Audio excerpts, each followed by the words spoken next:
Si estàs mirant este vídeo és probablement perquè ja has vist el vídeo anterior sobre l'ansietat i tens curiositat, cosa que és genial. Si no has vist el vídeo anterior, també és genial, però et recomano que el mires per a tenir una mica més de context. També faig l'incís que ara parlaré en termes una mica més tècnics, així que és normal si no s'entén a la primera. Molt bé, ja estan tots els avisos, comencem.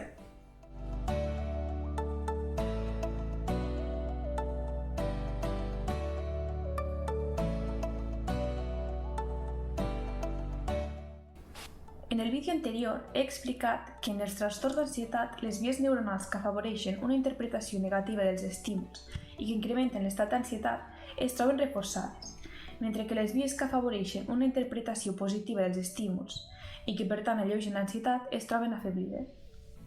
Quan parlo de reforçar i afeblir vies, m'estic referint als processos de plasticitat neuronal. La plasticitat neuronal, o plasticitat sinàptica, és la capacitat que té el cervell d'adaptar-se als estímuls de l'ambient per a permetre respostes adequades. I aquestes adaptacions són possibles gràcies a canvis en les sinapsis, que són les regions de les neurones que reben i transmeten informació a altres neurones. Les situacions d'estrès poden modificar les connexions neuronals per a permetre una millor resposta, més ràpida, més efectiva, en cas de trobar-nos en una possible situació d'estrès futura. Això no és perjudicial, és beneficiós de fet, és un mecanisme de supervivència.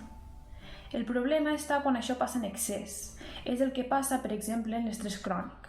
Un excés d'estrès afecta negativament aquest procés. L'adaptació passa a ser maladaptació. El que explicaré en este vídeo és com l'estrès crònic afecta els processos de plasticitat neuronal a nivell molecular. I el que explicaré són resultats d'alguns dels estudis que s'han fet per intentar entendre'ls. Per entendre com l'estrès afecta la plasticitat neuronal, hem de parlar de glucocorticoides. Els glucocorticoides són les hormones que se secreten en resposta a l'estrès. Indueixen la gluconeogènesi i el trencament de glicogen, la lipòlisi i la proteòlisi. És a dir, actuen mobilitzant les reserves energètiques per assegurar que l'organisme té energia per a respondre a la possible amenaça. Actuen a través dels receptors GR, presents tant en l'hipocamp com en l'amígdala i prefrontal. Estos receptors tenen la capacitat de regular l'expressió de diferents gens. Els glucocorticoides tenen un efecte bifàsic sobre la plasticitat neuronal a les regions reguladores comentades, prefrontal i hipocamp. Dosis baixes d'aquestes hormones promouen l'expansió dendrítica, però dosis altes, com en el cas de l'estrès crònic, provoquen la retracció dendrítica. Així, els glucocorticoides ofereixen un mecanisme d'adaptació a l'estrès, però promouen la maladaptació quan les dosis són altes. Una dada que dona suport a aquesta hipòtesi és que l'estrès agut augmenta la transmissió de glutamat al prefrontal, però l'estrès crònic impedeix el procés. El glutamat és un neurotransmissor excitador.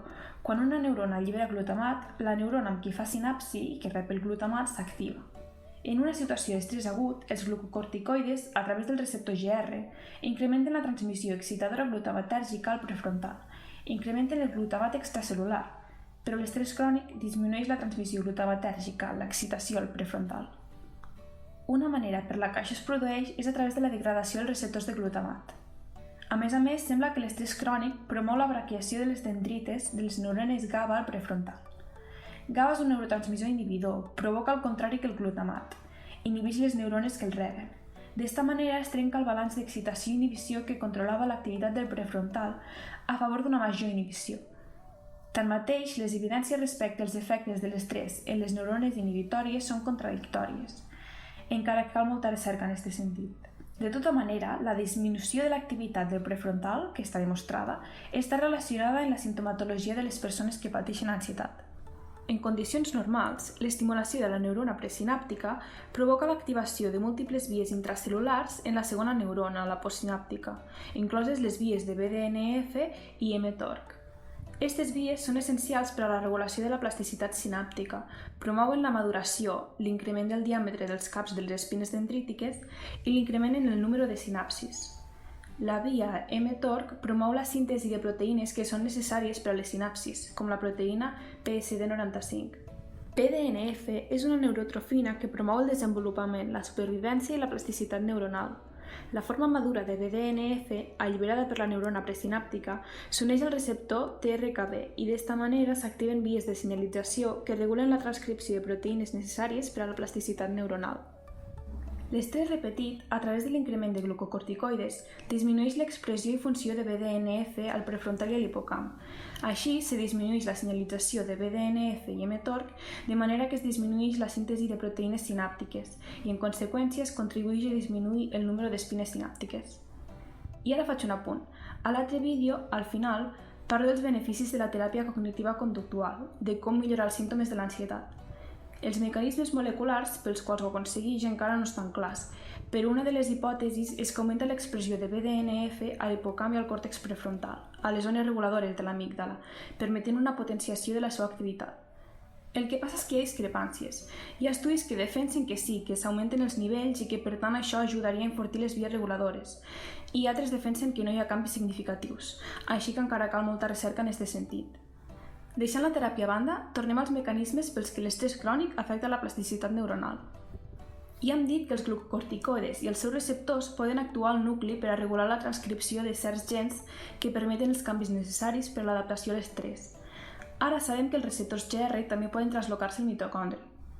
Els receptors de glucocorticoides es transporten al mitocondri i a nivells fisiològics redueixen potencialment l'estrès oxidatiu, mentre que a nivells alts este mecanisme falla després d'unes hores i s'incrementa la toxicitat. És un efecte bifàsic. A dosis baixes de glucocorticoides, el receptor GR s'uneix a BCL2 i el complex que formen es trasloca al mitocondri per a reduir la producció d'espècies reactives d'oxigen i prevenir l'obertura de porus que promou la mort neuronal.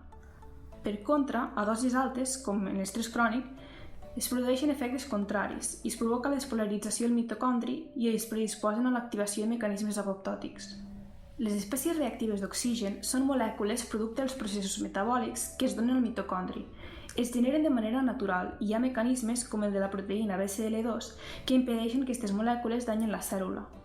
Sembla que l'elevació sostinguda de glucocorticoides, com passa en estrès crònic, disminueix l'expressió de GR al prefrontal i que a dosis més altes també la de BCL2. Això implica que en l'estrès crònic s'incrementa la toxicitat neuronal provocada per un increment d'espècies reactives d'oxigen, per falta de regulació per part de la proteïna BCL2. Tot això afecta el funcionament i la viabilitat de les neurones afectades, en aquest cas les del prefrontal. En resum, un increment sostingut dels nivells de glucocorticoides provocat per l'estrès crònic provoca disminució de la transmissió excitatòria al prefrontal, disminució de l'expressió de BDNF al prefrontal i a l'hipocamp i increment de la toxicitat mitocondrial al prefrontal. Tot això ajuda a explicar el fet que les regions reguladores d'hipocamp i prefrontal es troben menys activades en els trastorns d'ansietat. Encara és necessària molta recerca per a comprendre tots els mecanismes moleculars implicats en la desregulació de la plasticitat neuronal, però és un camp molt interessant i que podria ajudar en la generació i aplicació de teràpies per a combatre l'ansietat. Espero que després d'haver vist este vídeo hagis entès millor com l'ansietat afecta el cervell i aprofito per a recordar-te que si encara no has vist el vídeo on parlo de les vies neuronals afectades, el pots trobar al meu canal.